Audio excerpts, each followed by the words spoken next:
Muchas gracias a Raquel Vázquez Mourelle y a Estrella López Pardo por haberme invitado a hablar aquí con una ponencia que tiene un título muy sugerente, que es el papel vertebrador de la atención primaria en la asistencia a los pacientes con enfermedades raras. Es un guiño supongo que al plan vertebrador de atención primaria que está en marcha y que, bueno, también viene a querer decir que la atención primaria estuvo mucho tiempo invertebrada, con poca fortaleza, y ahora necesita una dosis de esqueleto para armarse, y esperemos que sea también con financiación, que es fundamental para que la atención primaria cumpla su papel.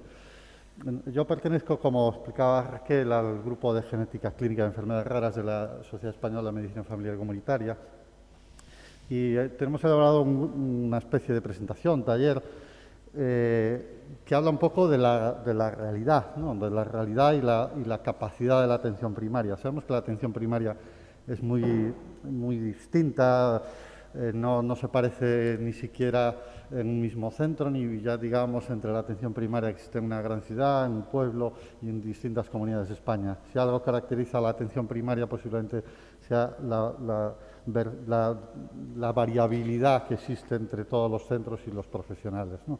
Entonces nos podemos encontrar con situaciones variopintas a lo largo de toda nuestra experiencia como pacientes, ¿no? Nuestro grupo tiene dos vertientes, uno que es el de las enfermedades raras, que fundamentalmente está formado por médicos como yo, que pertenecemos, eso me encanta compartir la charla hoy con Carmen, porque pertenecemos muchos por cuestiones familiares, de amistad, etcétera, a asociaciones de pacientes. Yo presido una asociación de pacientes también, de enfermedades raras, y hay una parte también sobre genética clínica, porque no olvidemos que, y así lo comentaba Carmen antes, la importancia que tiene la genética en todas las enfermedades raras, que un 80% se ha llegado a decir que tienen base genética, ¿no? Bueno, pues la primera consideración que tenemos que ver es que las enfermedades raras no lo son tanto. ¿Por qué? Porque realmente una efectivamente se considera una enfermedad rara, pero hay quien se dedicó a contarlas y habla que pueden ser sobre 8.000. Entonces, claro, 8.000 enfermedades, aunque sean muy escasas, al final hay muchísima gente que padece una enfermedad rara. ¿Y qué es lo que no son? Desde luego no son enfermedades que no se sepa que son, ¿no? Hay enfermedades que están sin diagnosticar, pero pueden ser raras o no, o frecuentes, ¿no? No son enfermedades que deban ver solo los especialistas, no son enfermedades tropicales, olvidadas, que sean frecuentes en países subdesarrollados, pero no en países desarrollados, ¿no? O las que tienen enfermos raros. Las enfermedades raras tienen una baja prevalencia, menos de 5 casos por 10.000, y afecta sobre todo, aparte de la infrecuencia, ¿no? Ya sabéis que el concepto de raras tiene que ver con la traducción del inglés, de rare, que no tiene el concepto negativo del castellano, de raro como extraño, que tiene ese concepto peyorativo. En inglés simplemente es poco frecuente, ¿no? Y de hecho hay, bueno, cada vez tendencias a llamarle enfermedades minoritarias, pero bueno, incluso los acrónimos de muchas asociaciones ya incluye ER, entonces pues se ha preferido mantener la dinámica de seguir llamándole enfermedades raras, ¿no? Pero aparte de ser poco frecuentes, tienen que afectar a la calidad de vida de los pacientes. Hay enfermedades muy raras, pero que tienen un diagnóstico fácil, un tratamiento sencillo, y realmente no cabría englobarlas dentro del concepto del mundo de las enfermedades raras, ¿no? Porque tienen lógicamente, al afectar su calidad de vida, como hemos visto, y afectar su salud, tiene unas necesidades especiales que además muchas veces el sistema sanitario no es capaz de abordarlo, ¿no? Y luego también, lógicamente, hay una falta de investigación en el desarrollo de fármacos para su tratamiento, porque la industria farmacéutica siempre busca retorno de sus inversiones, y es evidente que es muy distinto investigar un tratamiento para la diabetes que afecta a 8 millones de personas que no un fármaco para el Gaucher que que afecta pues a lo mejor a 20 o 30 personas en España, ¿no? Y aún así, pues hay empresas que de verdad que han apostado por ello y tenemos grandes laboratorios que se han empeñado en colaborar con las enfermedades raras, ¿no? Tenemos que recordar las fechas estas del 29 de febrero, que es el Día Mundial de las Enfermedades Raras, y si no es bisiesto, que como suele suceder, se celebra el día 28. El año 2013 fue el año de las enfermedades raras en España y yo creo que conviene recordar que quizá esto supuso un gran impulso a la visibilización de las enfermedades raras. Yo creo que desde entonces se ha dado una mayor importancia, una mayor visibilización al problema de las enfermedades raras y minoritarias en España, ¿no? Yo creo que eso siempre se critica, ¿no? El día de, el año de, bueno, podemos criticarlo, pero yo creo que en el fondo posiblemente a estas efemérides le debemos a veces impulsos no solo en la celebración, sino en el desarrollo y visibilización de las enfermedades, ¿no? Bueno, la paradoja de la rareza, como decía, es que efectivamente es de baja prevalencia, tiene una base genética hasta en el 80%, el diagnóstico es difícil, el tratamiento muchas veces es escaso y los pocos que hay se denominan así, medicamentos huérfanos, porque no tienen padre ni madre, ¿no? Pero lo curioso es que al final resulta que son tantas las enfermedades raras, a pesar de su baja prevalencia, que en Europa puede haber más de 20 millones de personas con enfermedades raras y en España se estima que podemos hablar de 3 millones de personas, o sea que no es una realidad marginal ni que no se le va a hacer caso, ¿no? Y concretamente, hablando de atención primaria, podemos estimar que en un cupo normal de un médico de familia, dependiendo un poco de su pirámide poblacional, podemos tener entre 6, 10, 12 pacientes que tengan una enfermedad poco frecuente, ¿no? Por lo tanto, no debe ser un problema real para abordarlo. En el firmamento de las enfermedades raras, los centros, digamos, de referencia, FEDER y las asociaciones y las federaciones agrupan todas las enfermedades, pero en la atención primaria, como vemos, están diseminados en el conglomerado que tenemos todos los días de nuestros pacientes. No los tenemos, que es la función de los CESUR, ¿no? Es hacer frecuente lo infrecuente, que es agrupar la atención de los pacientes con una enfermedad minoritaria en un centro de referencia para que de verdad el profesional que lo atienda tenga conocimientos, porque para un profesional de un CESUR, digamos que esa patología poco frecuente para él sí que es mucho más frecuente, ¿no? Pero en la atención primaria, por desgracia, por su característica, no es así. Para nosotros es un punto en medio de todos nuestros pacientes, ¿no? Y además, encima, la variabilidad es tremenda, ¿no? Hay enfermedades de dificilísimo diagnóstico, enfermedades que se diagnostican al nacer, ¿no? Una enfermedad con una malformación, una acondroplasia se diagnostica de manera casi inmediata, ¿no? Hay enfermedades que tienen un tratamiento eficaz y rápido, otras que no lo tienen, enfermedades que debutan en el adulto, que empeoran con la edad, y dentro de incluso de las metabólicas, ¿no?, que vemos, a veces hay enfermedades cuya déficit enzimático es tan bajo e inexistente que debuta de manera florida en el nacimiento, en la primera infancia, pero como haya cierta actividad residual enzimática de esa enfermedad, pues a lo mejor no se manifiesta hasta la infancia, incluso hasta la edad adulta, con lo cual digamos que el mundo de las enfermedades minoritarias es muy complejo, muy variopinto y muchas veces hace muy difícil el manejo y el diagnóstico, ¿no? Ya nos gustaría a todos acortar ese gap que hay ahí entre el comienzo de los síntomas y el diagnóstico, pero realmente la propia característica de las enfermedades raras hace muchas veces muy difícil el diagnóstico precoz y el seguimiento, ¿no?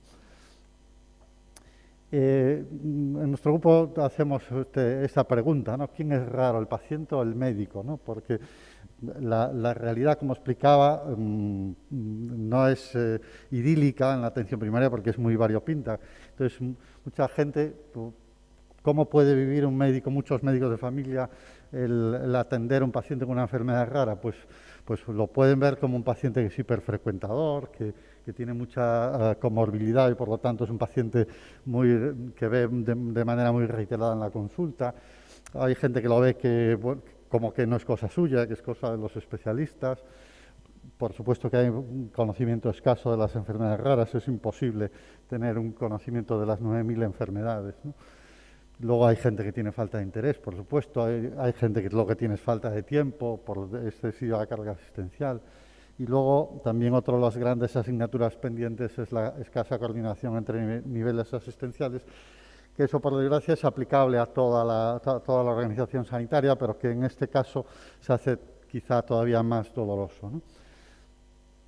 Nosotros hemos un poco visto que desde el punto de vista de los médicos de atención primaria, ¿qué necesidades tenemos? Pues hace falta tiempo, desde luego, hace falta formación específica y hoy yo creo que la apuesta tendría que ser a través de recursos online y material de apoyo, ¿no?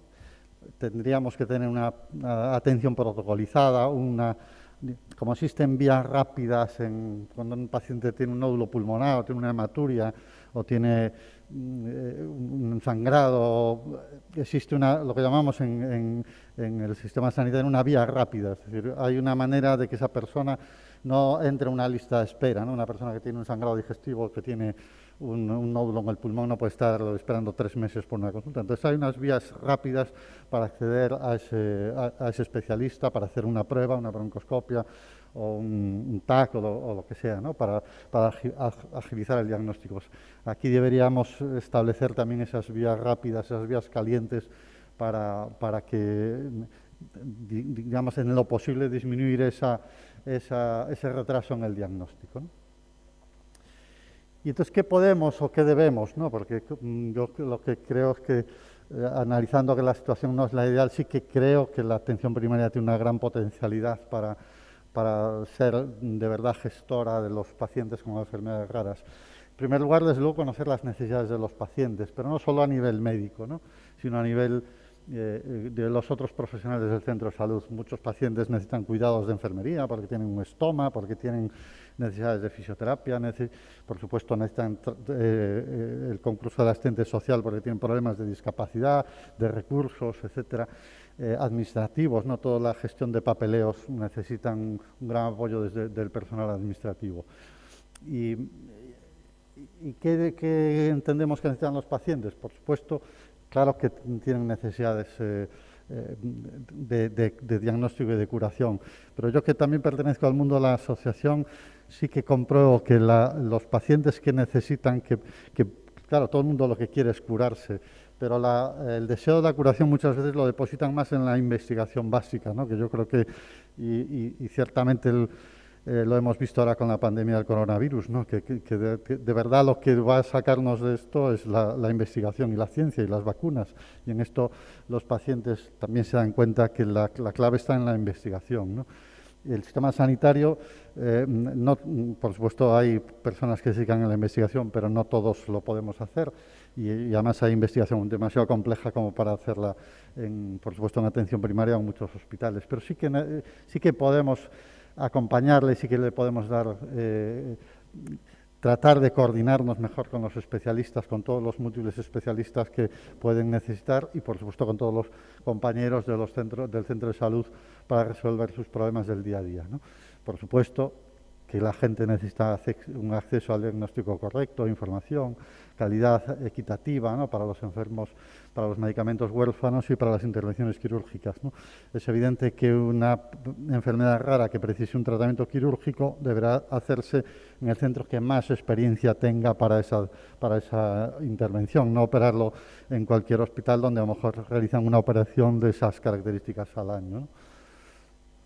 Luego es importante conocer casos similares en la familia del paciente mediante un árbol genealógico de 3 generaciones, ¿no? Hablábamos que el 80% de las enfermedades raras tiene una base genética y creo que también una de las grandes lagunas que hay en la atención sanitaria, ya lo comentaba Carmen, es el consejo genético, pero incluso conocimientos básicos de genética para saber interpretar, pues ahora que están ya prácticamente extendidas todas las pruebas genéticas, saber interpretarlas y sobre todo traducirlas, ¿no? Porque muchos pacientes ven el informe y no se enteran de nada. Sería triste que los médicos no seamos capaces de transmitir y traducir esa información a los pacientes, ¿no?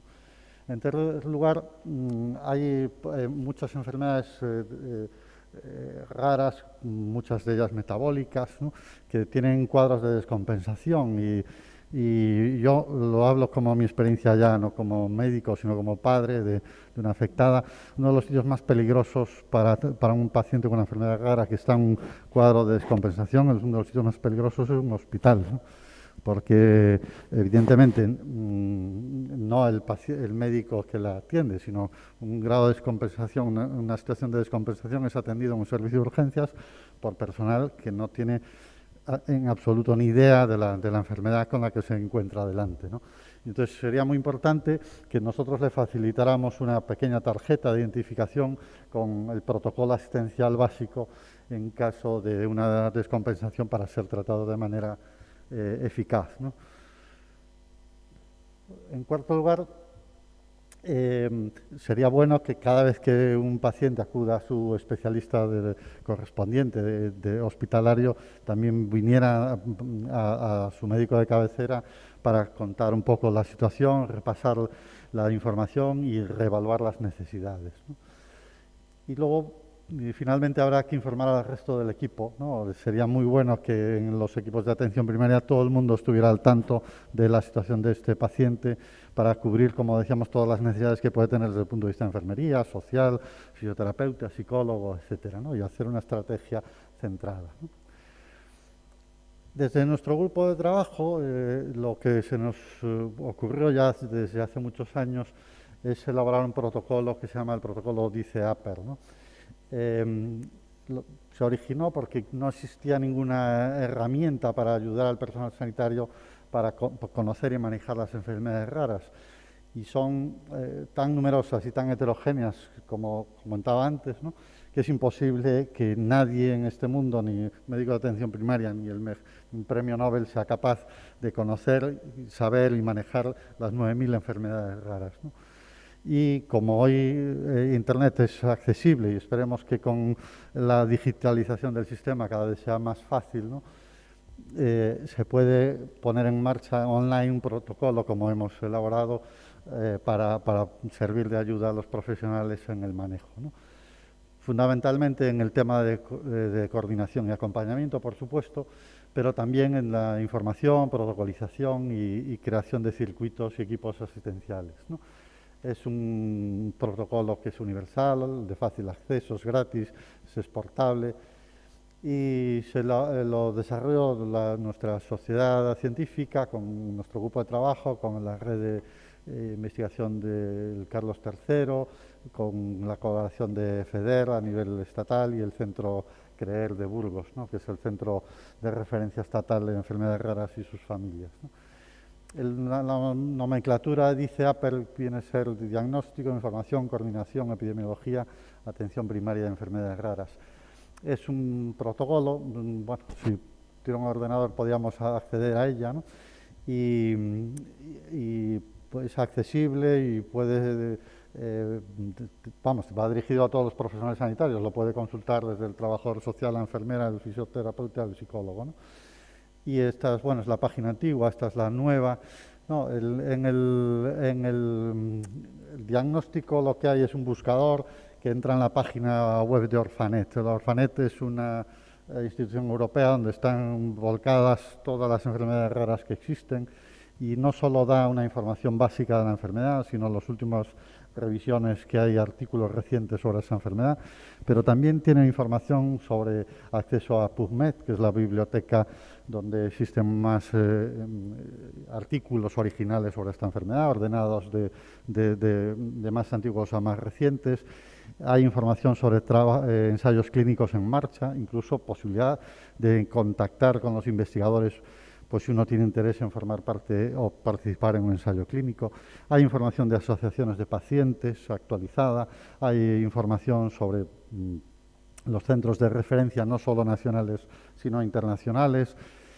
En fin, es una página que nos puede dar información de sobra de cualquier enfermedad rara, ¿no?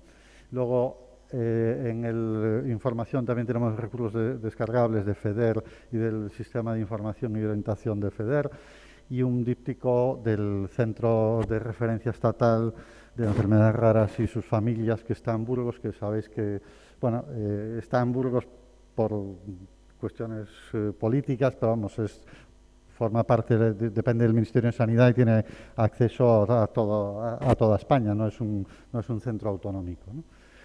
También incluso hay descargable una carta de coordinación con el especialista para el manejo del paciente, y el último acrónimo de epidemiología es que tiene un acceso para el registro, ¿no? Entendemos que es muy importante que todos los pacientes que tienen una enfermedad rara entren en un registro nacional. El Registro Nacional de Enfermedades Raras, que está en el Instituto Carlos III, primero da conocimiento de la situación real de los pacientes, pero hay un compromiso por parte también del Instituto Carlos III de facilitar información a los pacientes que están incluidos en este registro y mantener un poco la actualización y novedades que pueda haber. Aparte, también existe la posibilidad bueno, que está ahí en la derecha, perdón, es de no solo de colaborar en el registro, sino colaborar en el biobanco, ¿no? Sabéis que para estas enfermedades es fundamental, como decíamos, la investigación. Entonces, hay la posibilidad de que un paciente, una vez que se registre, done un análisis de los miles que se hacen rutinariamente, se puede enviar una muestra al biobanco del Carlos III para guardar una muestra para en el futuro, que si hay proyectos de investigación se puedan tener, bueno, se puede tener armas para llevar a cabo, herramientas para llevar a cabo la investigación con muestras biológicas de pacientes, ¿no? Entonces, como conclusión, pues la atención primaria también debe ser la puerta de entrada. Ahora nos gusta más, antes ya hablaba mucho de la puerta de entrada, nos gusta más definirnos como la sala de estar, ¿no? El sitio donde los pacientes se encuentren cómodos, ¿no? No solo es un sitio, la puerta de entrada parece que es un sitio de paso. Nosotros queremos defender el papel de la atención primaria como un sitio donde los pacientes no solo pasen, sino que se queden, que estén cómodos, ¿no? Y así como se ha hablado durante todo este tiempo, ¿no?, de la cronicidad, se ha puesto de relieve la importancia de los pacientes crónicos y de la gestión de los pacientes crónicos en atención primaria. Nosotros, desde nuestro grupo de trabajo, defendemos que el paciente con una enfermedad rara es también el prototipo de un paciente crónico, pero que tiene unas necesidades especiales. Entonces, simplemente tenemos que valorarlo así, ¿no? Que es un paciente crónico, como un diabético, como un hipertenso, pero que tiene unas necesidades añadidas y que debemos ser capaces de darle respuesta, ¿no? Y además, coincido también con Carmen, de la atención primaria, sí que, como tenemos el seguimiento a largo plazo durante toda la vida de un paciente, y conocemos no solo a ese paciente, somos médicos de su padre, de su hijo, muchas veces de todo su ambiente familiar, conocemos toda su estructura familiar, conocemos dónde trabaja. Tenemos, digamos, un enfoque biopsicosocial, ¿no? Vamos más allá de atender sus cifras de colesterol o sus cifras de tensión. Somos o debemos ser por lo menos los conocedores de su situación y de su ambiente, ¿no? Entendemos que los centros de referencia deben orientarse hacia una atención integral, pero que es fundamental la coordinación, ¿no?, entre los niveles asistenciales. Debería ser la norma en toda la atención sanitaria, pero aquí, desde luego, es ineludible, ¿no? Y una de las cosas, hoy precisamente vengo de la reunión que tuvimos de nuestro grupo de trabajo, y una de las cosas que hemos valorado es la necesidad también de que los médicos de familia cada vez tengan más conocimientos de la genética clínica, ¿no? No solo de la información y de trasladar el consejo genético, sino incluso de conceptos. La genética ha avanzado mucho en los últimos años y creo que en muchos ambientes de la medicina familiar es una laguna de conocimiento que debemos corregir. Y nuestro grupo de trabajo, ayer estábamos valorando la posibilidad incluso de implementar un curso de formación online para esto, ¿no?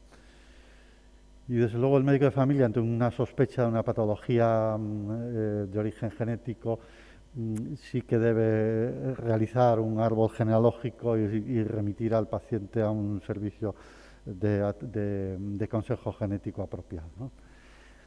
Nosotros apostamos, y yo he dado muchas charlas en todas las áreas desde hace años para dar a conocer el protocolo, y creemos que puede ser una herramienta para que permita atender correctamente al colectivo de pacientes con enfermedades raras en atención primaria. A fin de cuentas, si cada uno de nosotros tiene eso, media docena o 10 pacientes,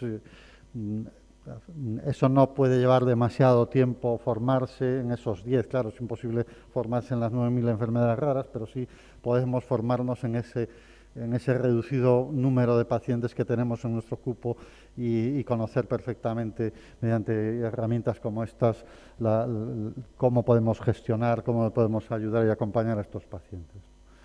Y finalmente, también un guiño a nuestra especialidad, ¿no? Los pacientes con enfermedades raras comparten un poco la nomenclatura de nuestra especialidad, medicina familiar y comunitaria, ¿no? El abordaje familiar es fundamental, porque vamos a tener que buscar casos en la familia, al ser una enfermedad genética, y también el apoyo familiar, ¿no? Y a nivel comunitario sí que creemos que los protagonistas de la atención son las asociaciones de pacientes, y creemos que debemos prescribir a los pacientes no solo medicamentos, sino debemos prescribir asociacionismo, ¿no?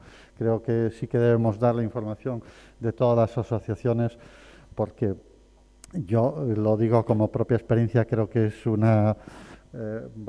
un antes y un después, ¿no? El conocer gente que tiene la misma situación, la misma problemática, que después de tantos años adquiere una formación y un conocimiento no solo de la enfermedad, sino de todo el sistema sanitario, todos los centros, etcétera. Muchas veces nos dan mucha más información de la que podemos obtener a veces en una consulta, ¿no? O sea, que defendamos la prescripción de asociaciones como clave en la atención a estos pacientes. Y nada más, muchas gracias.